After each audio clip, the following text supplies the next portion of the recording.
Then comes the major surgery, the removal of the man and the formation of the woman. A woman born at the age of 24. A new life is begun. The body of the woman within begins to appear now. The world is shocked by a person who changed his sex. Thus, the strange case of Glen, who was Glenda, one and the same person, not half man, half woman, but nevertheless man and woman in the same body. He dares to enter the street dressed in the clothes he so much desires to wear. Glen is engaged to be married to Barbara. Glen's problem is a deep one, but he must tell her soon. She's begun to notice things. Soon she will realize. He learned that foreign doctors were doing marvelous work with a sex change. Man to woman, woman to man. Say, did you read about the guy that had his sex changed to a girl? Says he was perfectly normal, too. How can a guy be normal and go and do a thing like that to himself? What about their children, Doctor? Would their children become the same way their father is? Glenda has made the decision. If the newspapers had not gotten hold of the story, it would have gone untold, unnoticed as so many others in medical history. Why is the modern world shocked by this headline? Why? Do you realize what would happen if every man in the country that wanted to wear women's clothes or felt like a woman went to their doctors and wanted a sex change? Glen and all the hundreds of thousands of other Glens across the nation face quite a problem.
Man's constant groping of things unknown,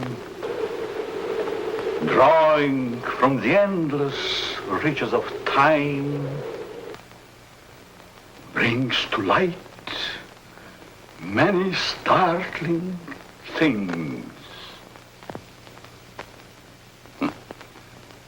Startling because they seem new, sudden.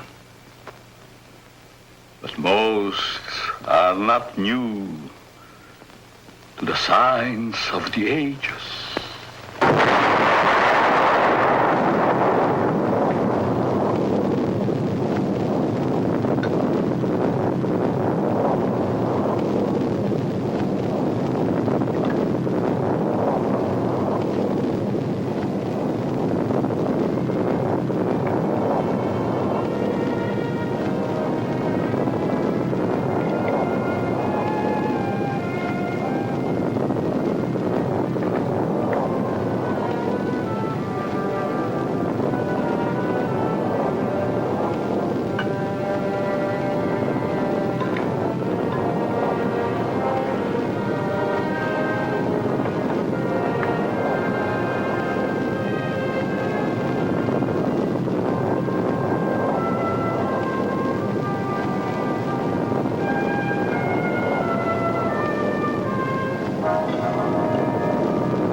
somewhere.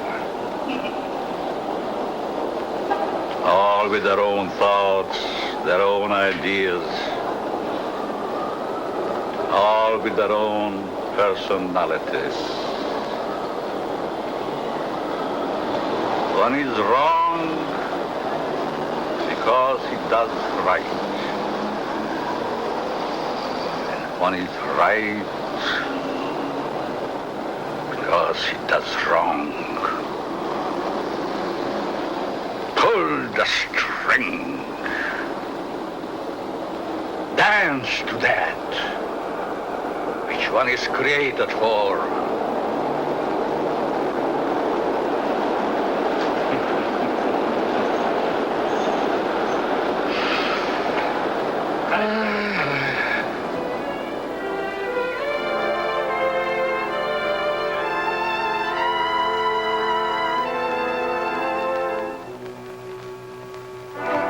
A new day is begun.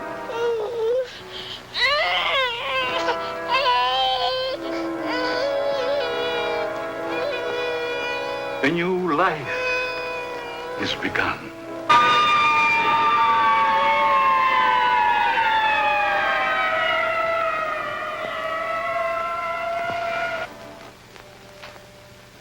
A life is ended.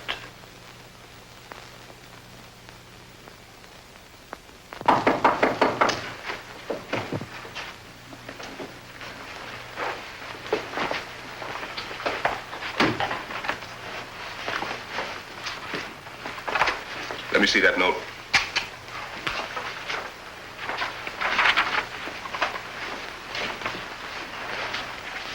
The records will tell the story. I was put in jail recently. Why? Because I, a man, was caught on the street wearing women's clothing. This was my 4th arrest for the same act. In life, I must continue wearing them. Therefore, it would only be a matter of time until my next arrest. This is the only way. Let my body rest in death forever in the things I cannot wear in life.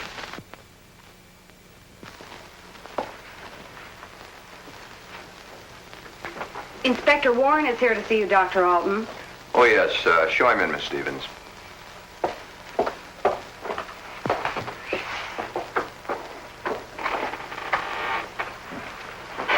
Inspector? Doctor? Sit down. Thank you.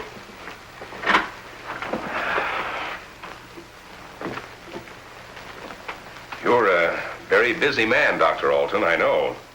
I appreciate this time you're giving me. Business or pleasure, Inspector? In a way, business. From policeman to inspector. 20 years of it. I guess I've seen everything there is for a policeman to see. Yet I wonder if we ever stop learning. Learning about which we see. Trying to learn more about an ounce of prevention.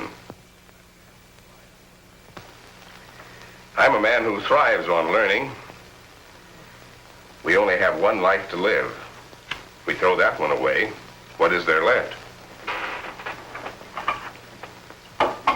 Doctor, I'm hoping to learn something from you. And with that knowledge, maybe save some human from a fate which I just witnessed a few days ago. A 4-time loser.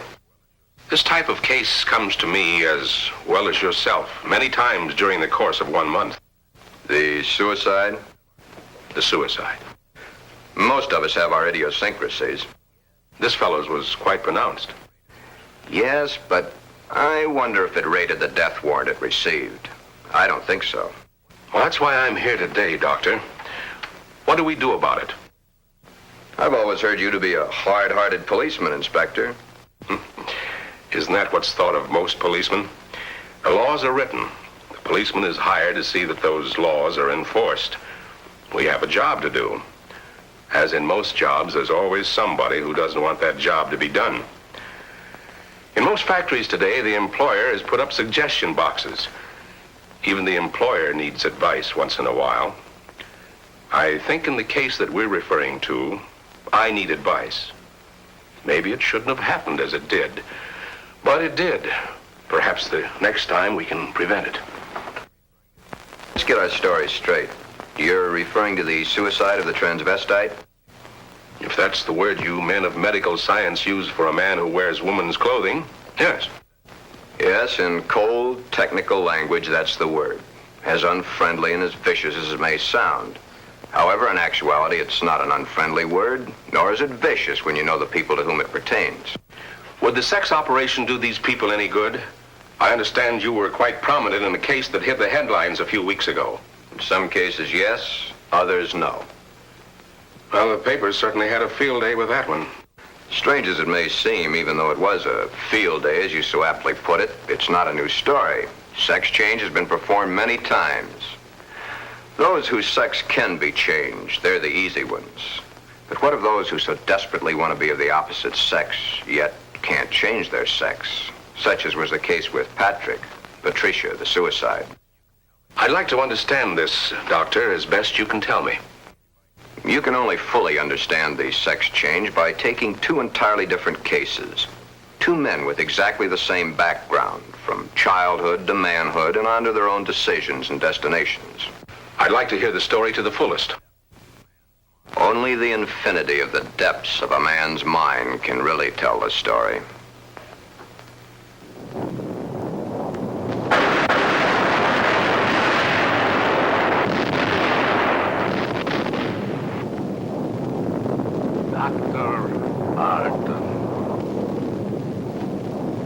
A young man, though he is, speaks the words of the All-Wise. No one can really tell the story. Mistakes are made. But there is no mistaking the thoughts in a man's mind.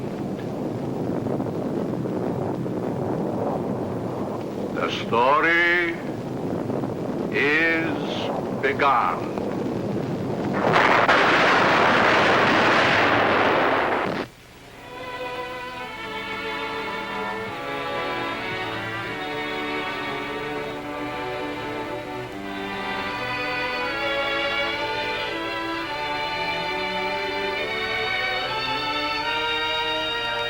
One might say, there, but for the grace of God, go I.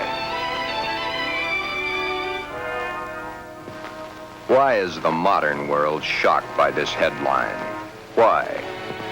Once, not so very long ago, the people of the world were saying, airplanes. Why, it's against the Creator's will.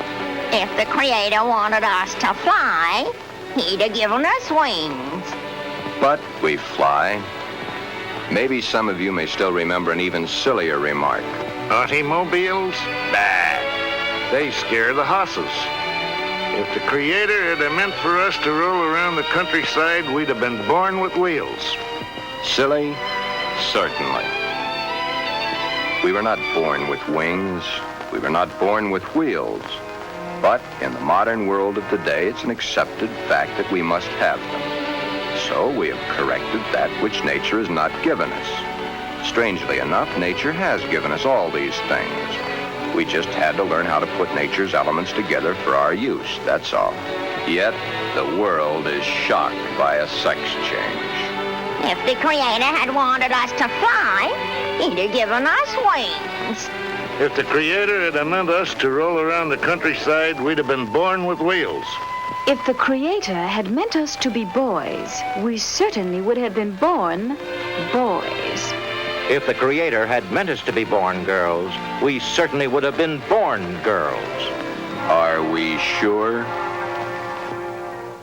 Nature makes mistakes. It's proven every day. This person is a transvestite, a man who is more comfortable wearing girls' clothes. The term transvestite is the name given by medical science to those persons who wear the clothing of the opposite sex.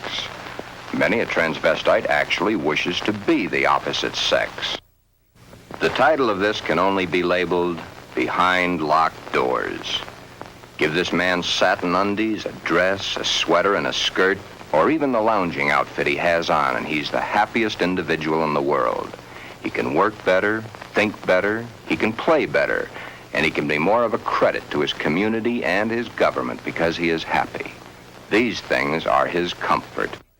But why the wig and makeup? He dares to enter the street dressed in the clothes he so much desires to wear, but only if he really appears female. The long hair, the makeup, the clothing, the actual contours of a girl. Most transvestites do not want to change their life, their bodies. Many of them simply want to change the clothing they wear to that is worn by the opposite sex. Glen is engaged to be married to Barbara, a lovely, intelligent girl. Those fingernails have got to go. You know, I didn't realize they're as long as they are. My goodness, they're almost as long as mine. Maybe even prettier. We'll have to paint them sometime just for the fun of it. We'll trim them. That's for sure. You know, honey, you've invited me to dinner so many times in the last couple of months. It's almost like we're married already. I wish we were, darling. It's been a long year. For both of us. But now, my studies are through, college is concluded, and I'm free at last. Free? For the time being. Huh? Oh. How about joining me for an after-dinner drink? The living room? Mm-hmm.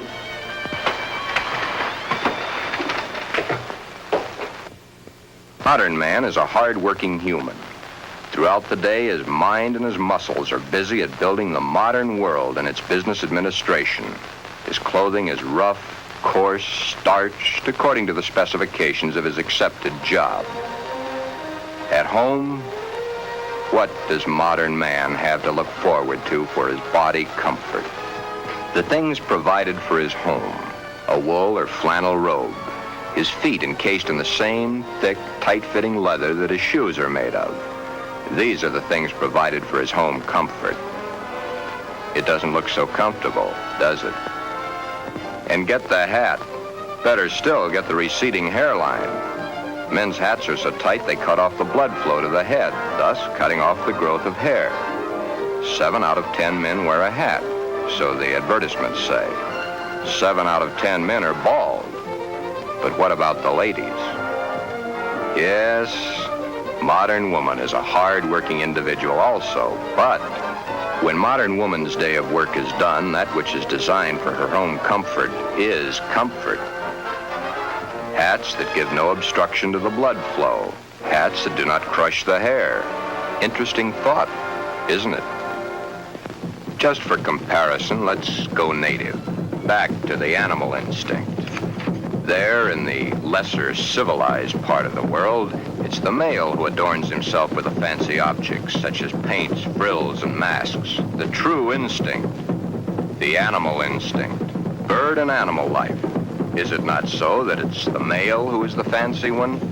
Could it be that the male was meant to attract the attention of the female? What's so wrong about that? Where is the animal instinct in modern civilization? Female has the fluff and the finery, as specified by those who design and sell. Little Miss Female, you should feel quite proud of the situation.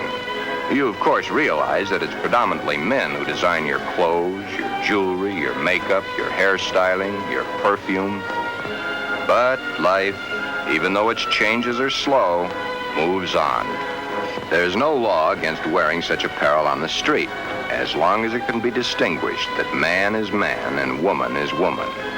But what is it that would happen were this individual to appear this way on the street? You're doing it now, laughing. Yet, it's not a situation to be laughed at.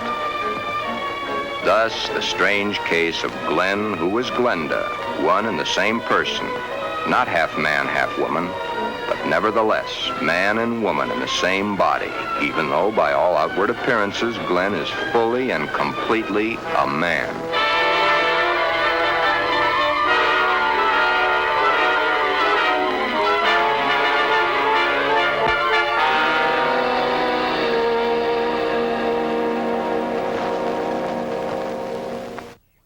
Sister let me borrow her dress. You want to borrow your sister's dress? What for? I want to wear it to the Halloween party. There are names for boys who go around wearing girls' clothes. Oh, don't be silly, darling. You go ahead and wear your sister's dress, Glen. You always did look much better as a girl than you do as a man. Glen did wear the dress to the Halloween party. He even took first prize.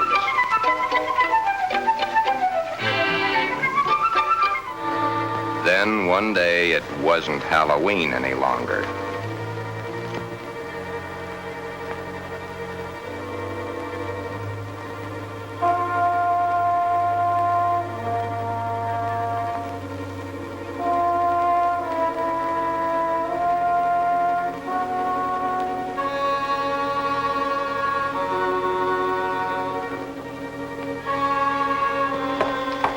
I wish I had the sight into such things to be able to advise you, Sheila.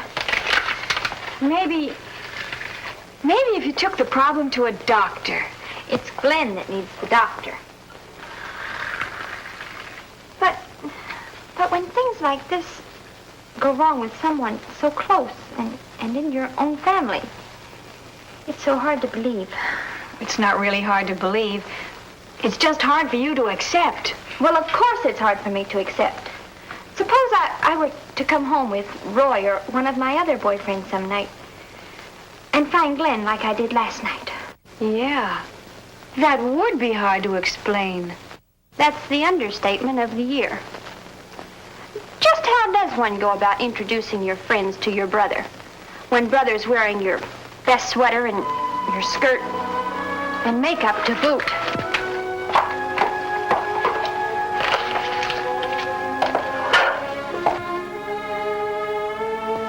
Glen is not a homosexual. Glen is a transvestite, but he is not a homosexual. Transvestism is the term given by medical science to those persons who desperately wish to wear the clothing of the opposite sex, yet whose sex life in all instances remains quite normal. Would you be surprised to know that this rough, tough individual was wearing pink satin undies under his rough exterior clothing? He is. Then there is your friend the milkman who knows how to find comfort at home.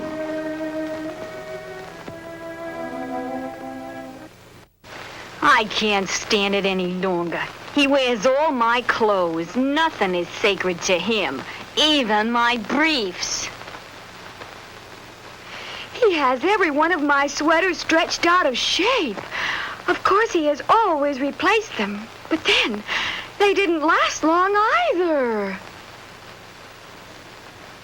But, Your Honor, ruffles on his shirts and shorts, really. Glen and all the hundreds of thousands of other Glens across the nation face quite a problem.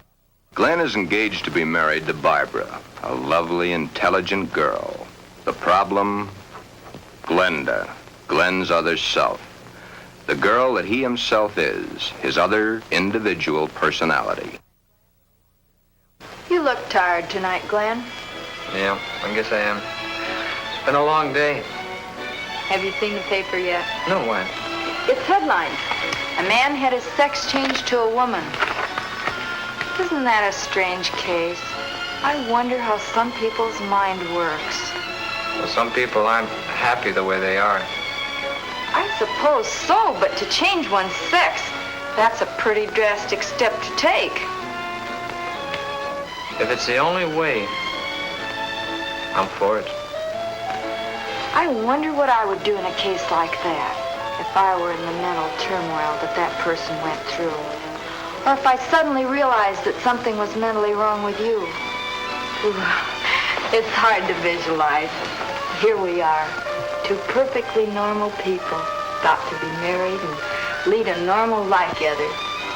And there's this poor fellow who never could have been happy if it wasn't for modern medical science. Our fourth term in psychology explains a lot of the facts, but I'm afraid the end of study is only the beginning of reality. Glen's problem is a deep one, but he must tell her soon. She's begun to notice things, his nails, his eyes when he looks into a ladies' store window. So many of the little things that are hard to hide. Soon she will realize. Then there was the time Barbara was wearing the sweater Glen had always wanted to feel on his own body. It was becoming an obsession to him. He must have it. What's the matter, Glen, darling? I guess I was daydreaming. Something seems to be troubling you. Why don't you tell me? It's nothing. Once, long ago, just after we started going steady together, we promised we'd never lie to each other. Are we gonna start now, just because we're engaged to be married? It's just that... Oh, Barbara, it's nothing. That little sleep won't cure. It's been an awful long day. It's more than that. Come on, tell me, darling. Who knows? Maybe I can help. That's just it. You could. Then something is troubling you. Yes. Do I have a right to know? You have a right to know. But let's just say for the moment that I'm afraid to tell you. I'm afraid I'd lose you. Nothing could be as bad as all that. I love you and you love me. And nothing in the world can change that. I hope not. I really hope not. Glen, is it another woman?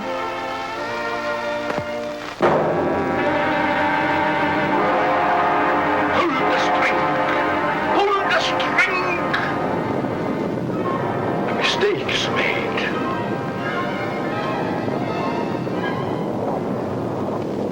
A story must be told. Always the same. He's not had the nerve to tell her. But he must soon come to some conclusion or forget the marriage. Should he tell Barbara of his Glenda now, before the wedding, or hit her between the eyes with it after, when it might be too late for either of them? The world is a strange place to live in. All those cars, all going someplace, all carrying humans which are carrying out their lives. The world is shocked by a person who changed his sex. Glenda is shocked also, but by another reason. Someone like her had the nerve to do something factual about their situation. There are so many problems for Glen and all the other Glens. Perhaps the fear of discovery of the underthings they wear beneath their regular outer clothing, or that which they wear during their nightly visit to Morpheus, god of sleep.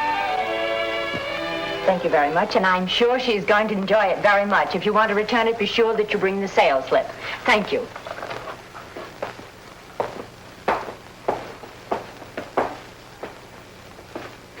Can I help you, sir? Yeah. Let me see a nightie. Oh, well, what size? 12. The color, the material? Black? I'm very sure. Just a minute. Well, we have this here. Would you like that? Something like this? Has lace? Yeah. Perhaps he admires the material too long. You can see how sheer the material really is. Yes. You see, it's all pure nylon and only $21.95. And of course, it will never snag.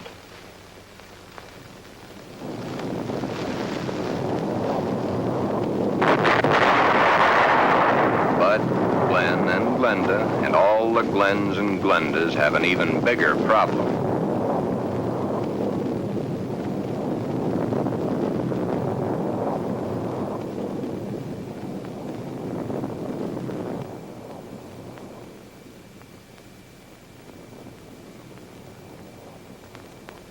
The homosexual, it is true, at times does adopt the clothing or the makeup of a woman to lure members of his own sex.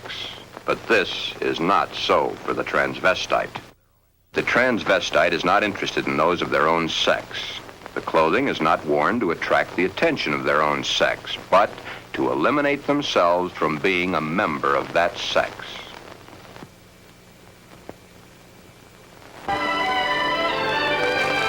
Hi, Joe. Hiya, Jack. Monday again. You know, I think Monday is about the worst day of the week. A perfectly wonderful weekend, then back to the sweatshops. Too bad we was born to work. Say, did you read about the guy that had his sex changed to a girl? Says he was perfectly normal, too. How can a guy be normal and go and do a thing like that to himself? All the same, it must take a lot of guts to pull a stunt like that. That's a problem I don't ever intend to face. Maybe it's a problem we should all face. I don't get you. Just think of the unhappy life. The miserable time this world of ours must have given that poor guy. I still don't get you. Now, here is a guy who wanted to be a girl. Supposing there had been no way to change his sex. You sound as if you're really head up on this thing. I guess I am. Do you realize what would happen if every man in the country that wanted to wear women's clothes or felt like a woman went to their doctors and wanted a sex change? Of course. That's why I say perhaps society should be a little bit more lenient with it. Maybe society should try to understand them as human beings. Another day done. Thank goodness. See you tomorrow, Jack. Yeah. So long, Joe. Until tomorrow.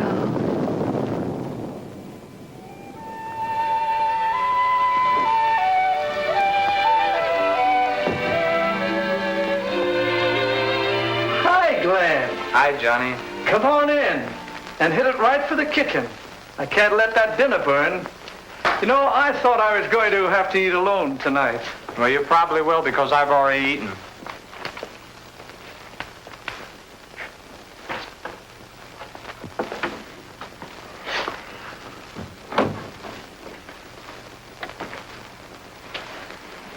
What's up? Nothing much. Say, you really look down in the dumps. I guess I got a problem. Haven't we all? I mean a real problem, one like I've never had to face before. Our whole existence is one big problem after another. I want to get married. You have a problem. When did this all come about? For nearly a year, I've been engaged to a very wonderful girl. Now the time is getting very close to the man with the book. I'm scared to death. You love her? Very much. Does she love you? Yes. There's no problem. Marry the girl. Are you forgetting about my other self? You'll have to tell her, of course. Yeah. I have to tell her. But when? Before? Or after? I think you know the answer to that one yourself. My mind's in a muddle. Like in a thick fog. I can't make sense to myself sometimes. I thought I could stop wearing these things. I tried, honestly, I tried. I haven't had a stitch of them on for nearly 2 weeks until tonight. Then I couldn't stand it anymore. I had to put them on or go out of my mind. I'm afraid I'll lose her. I don't want that to happen because I really love her. Okay. Here's a story from fact. Johnny tells his story. He had not too long ago been married himself. He had kept quiet about his transvestite desires in the hopes that the new wife would never discover it. However, one day, the little woman came home unexpectedly an hour early.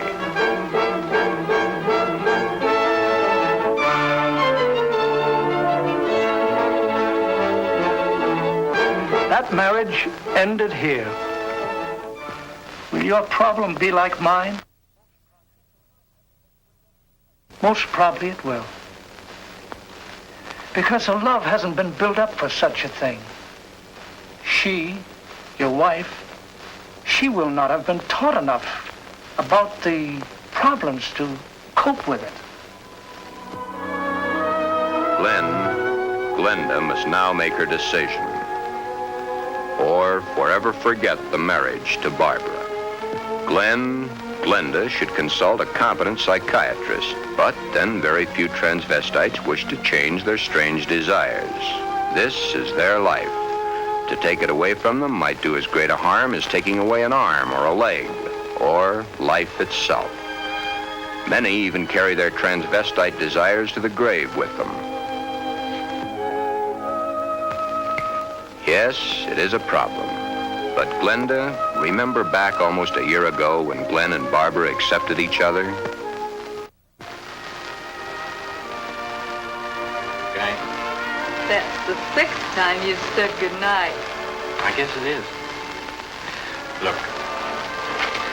Come on over here a minute. What is it? Never mind, just sit down.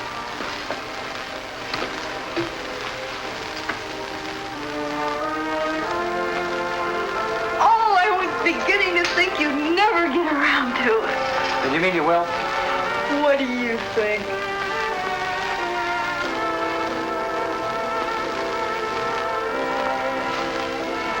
When? I must finish college first. It's only 7 months to go. Well, now, that's hardly long enough for you to get a trousseau together. How would you know about such things?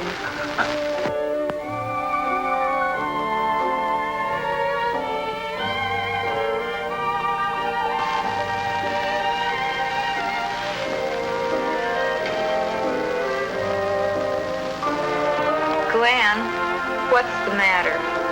Huh? All of a sudden, you seem 1,000 miles off. Yes, I guess I was, huh? That's a mighty pretty dress you're wearing tonight. I wear my best to please you.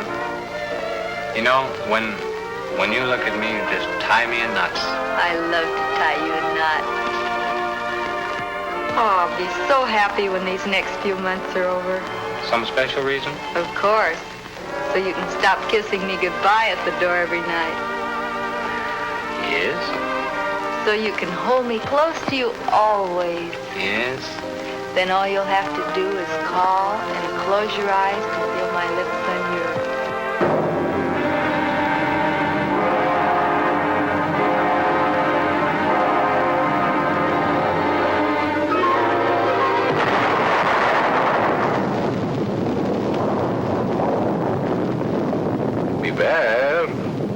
Beware.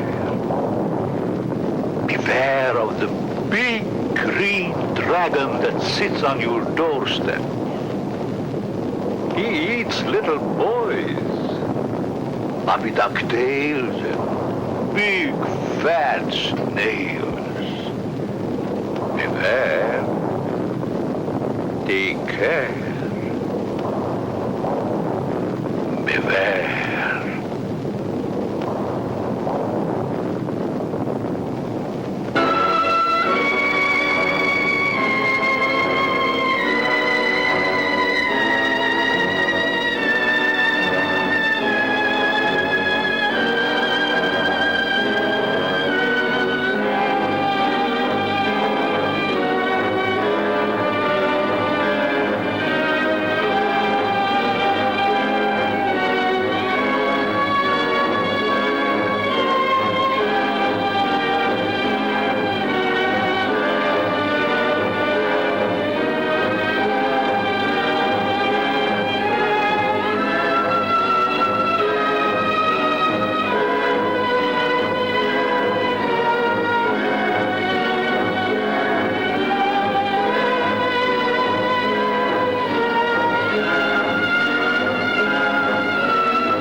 Tell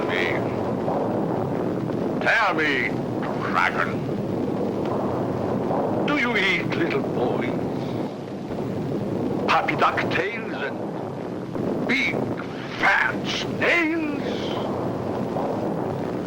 Puppy duck tail, puppy duck tail, puppy duck tail. Everything nice, everything nice. Ha ha ha, puppy duck tail.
of a big green dragon that sits on your doorstep.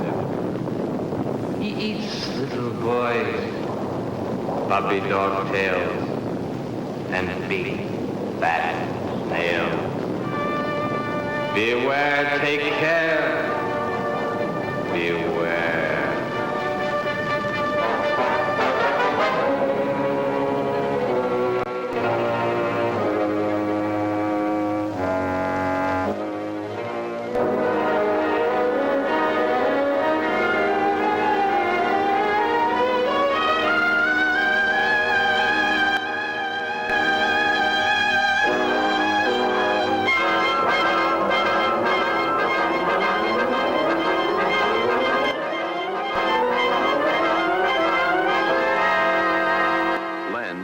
Glenda has made the decision.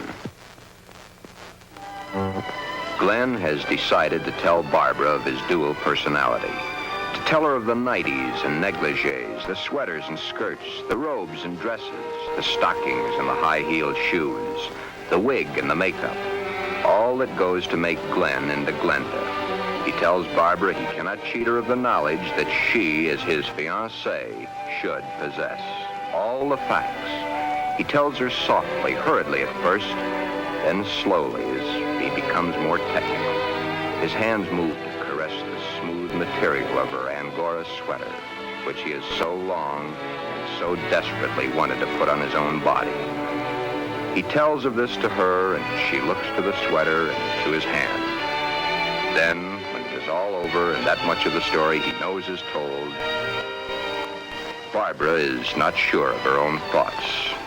That's about it, darling. I wanted to tell you for a long, long time, but just couldn't bring myself to do it. I've been too much afraid of losing you.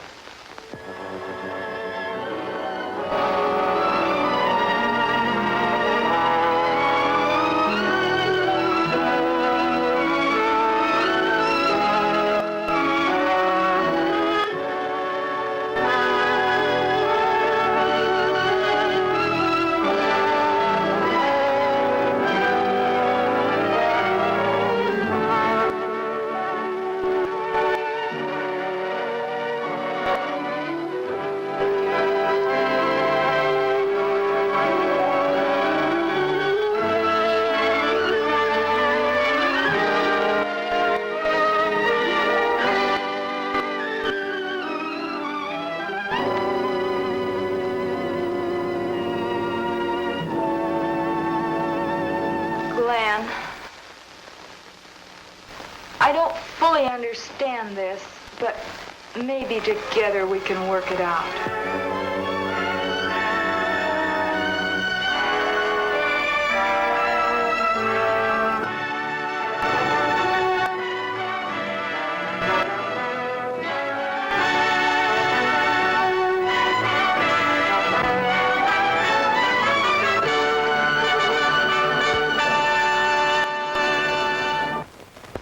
The end of the story? Not quite. I'll get back to it in a minute. Glen's case is really the lesser advanced type cases. The second case is an extremely advanced one. However, I'll get to that in a moment. First, you must realize that the world over has his own particular problem. Each case must be handled individually according to the person, his past life, and his problem. Did this Glen have any homosexual tendencies? Absolutely not. It's very seldom that a true transvestite does. And he isn't a hermaphrodite? No more than he's a pseudo-hermaphrodite. Glen's case was entirely of his mind, brought on by the environment of his early youth. What about their children, Doctor? Would their children become the same way their father is? No. Transvestism is not hereditary. Well, what makes these men want to wear girls' clothes? Many things. But as I've said before, it usually starts in early childhood from one cause or another. Technically, each case has the same beginning, just a different set of circumstances. Are any of them actually cured? Oh, yes, many of them. Once the source of supply is found, it can be stopped, unless the patient refuses to cut off that source of supply. Then the way I get it, this Glen and the character he created, much as an author creates a character in a book, was invented as a love object to take the place of the love he never received in his early youth through lack of it from his parents. The character was created and dressed and lives the life the author designs for him to live. and dies only when the author wants him to die. Correct. Except that for the character Glenda to die, the elements must be right. But to enlighten you a little further, there's the second story, that of an extremely advanced case. Let's call this person Alan, Ann. Alan had a mother who wanted a little girl. The father didn't care much one way or the other. Alan did not enter the competitive sports that the other boys at the school did. However, he was an extremely studious boy and always had above average marks in his subjects. Yet sports, girls' sports, he always was interested in. But he was rejected by the girls and also rejected by the boys. It seems he belonged to neither of them. After school, Alan would go home to find the mother who had always wanted a girl and the father who didn't care one way or the other. He enjoyed doing the woman's work around the house. Alan was becoming a woman and didn't realize it. A woman in mind only, but the mind rules. Then came the fateful year of 1941. Alan was drafted. He was accepted. In the Army, he successfully passed his vigorous training. He did not like it, but then there were the weekends for his particular diversions. On his weekend passes, he would go to the nearest town where he had a suitcase checked in a public locker. In the suitcase, he had the things he loved to wear, that which made his body appear to be what his mind believed it was. Then the day of embarkation came. But wherever Alan went, the suitcase was sure to go.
Then, as quickly as it had begun, the war was over.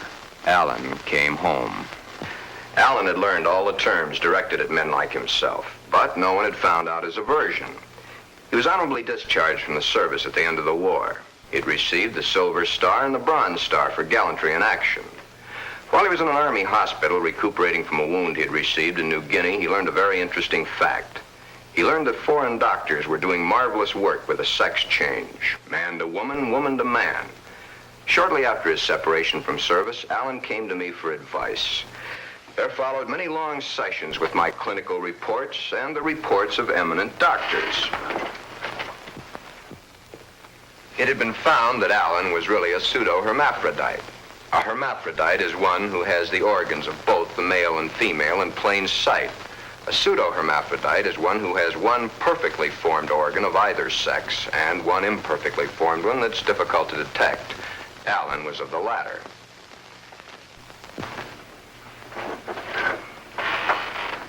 Alan was then given his choice. That which nature had given him was a mistake. It was up to us to correct that mistake one way or the other.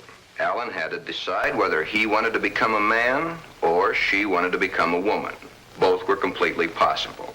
Small-boned, fair of complexion, his hair thin like a woman's, his body slim, hips slightly girlish. It was easy to see his decision, along with the fact that he had been brought up from early childhood to believe that a woman was the thing to be.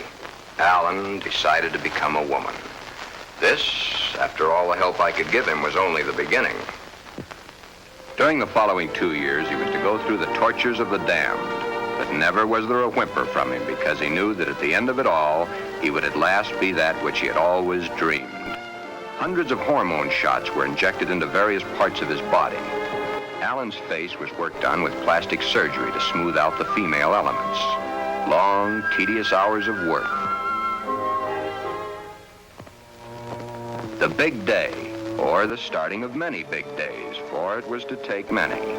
The series of operations are performed slowly and at intervals to prevent any unnecessary shock to the nervous system. Still, the hormone shots continue. Day after day, week after week, month after month. And even then, when the operation is over, the sex has changed, the shots must continue as long as Alan lives.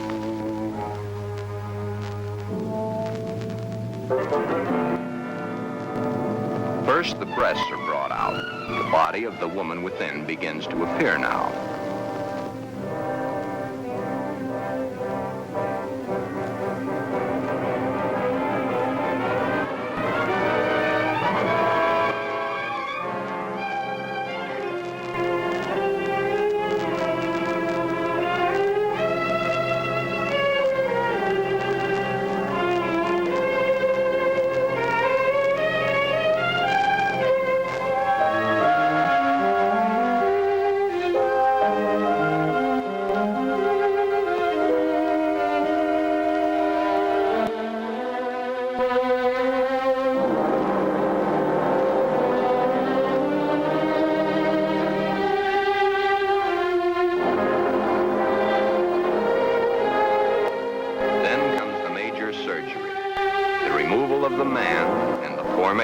Of the woman.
In time, Alan is Anne, a very happy, lovely young lady that modern medicine and science has created almost as a Frankenstein monster. The newspapers heard of it and hit the story with their usual fullness. If papers had not gotten hold of the story, it would have gone untold, unnoticed as so many others in medical history. The sex change has been performed hundreds of times. However, right here in this particular sex switch, it's not the end. Acting the woman and being the woman are two entirely different things. Alan had all his life acted the part of the woman. Now he is that woman and must learn how it's done. Anne must learn how to do her own hair, how to make the correct styling for her facial contours. The proper walk must be adopted. A lady is a lady, whatever the case may be. Continuing my own psychiatric treatment, it was my duty now to explain to Anne the duty of a woman in her sex life. Alan, of course, had known the man's, but he was soon to realize he knew very little about a woman's. Yet, through it all, Anne loved every minute of it. Anne was indeed meant to be a woman, and now that the sex change had been completed, Anne was a very happy woman, and a woman who was eager to learn, and now was accepted by society. A woman born at the age of 24, in a world that for 24 years she had seen as a man, but a woman who now would, and was properly instructed in how to accept, a woman's world. Thus, this case, which has a happy ending, is due entirely to the corrections made by medical science. I've had several such cases. In fact, in my 20 years of practice, I've been prominent in 7. However, my colleagues have had hundreds. Then you believe that the Glen of the first story should have the sex change? In Glen's case, no. No, indeed. Glen would never be happy with a sex change. The Alan of your story ended happy? I'll tell it to you exactly as I told it to them. Shortly after Glen told Barbara of his love for girls' clothing, he started treatments with me. On the last treatment, both he and Barbara came to me. I told them the same story of Alan, Anne, as I've told it to you, Inspector. Anne was a pseudo-hermaphrodite. Even though one of the sexes was imperfect, she had the organs and the characteristics of both the male and female. Glen's case is an entirely different type of case. Remember I said, no matter what the case, it's a different thing, a new problem to be looked into, then solved, a new challenge to the psychoanalysis. Glen's body holds only one sex, that of the male. In all our talks, I've learned these pertinent facts. Glen's father had no love for his son. His father wanted Glen to be a football hero or a baseball player so that he could brag to his cronies down at the corner saloon as his cronies bragged to him about their own sons. Thus, the ruse of Glen's fictitious character. He invented it when he could find no love from his mother and no love from his father. His mother had hated her own father. Glen reminded her of her father. Therefore, she gave all her affection, love, and attention to her daughter. Glen then decided also to become a daughter. Glen, you can kill this fictitious character of yours anytime you wish. For your happy ending, it's the only way.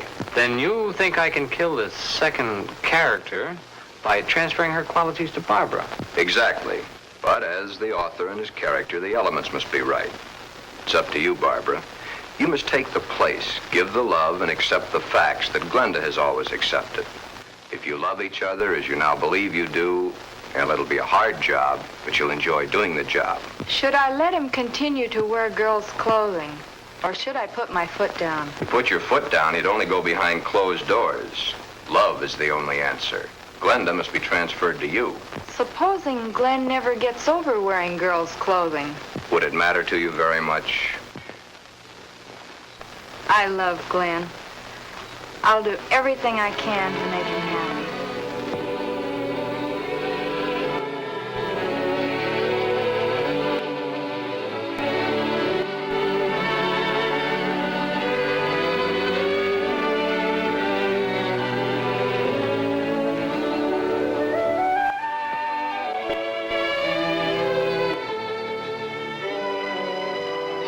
The end is only the beginning.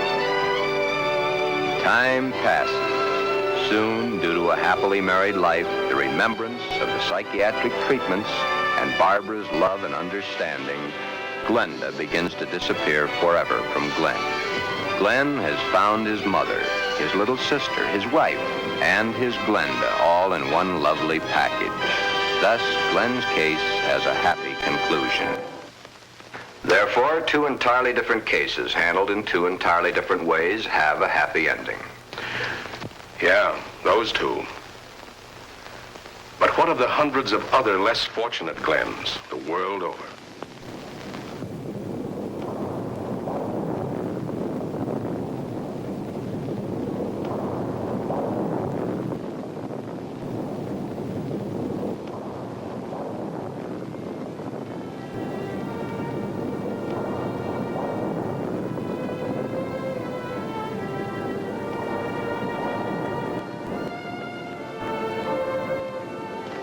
Yes.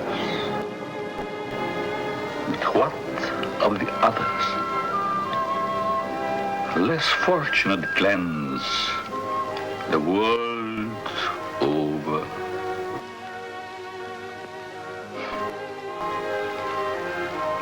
Oh, snips and snails and puppy dog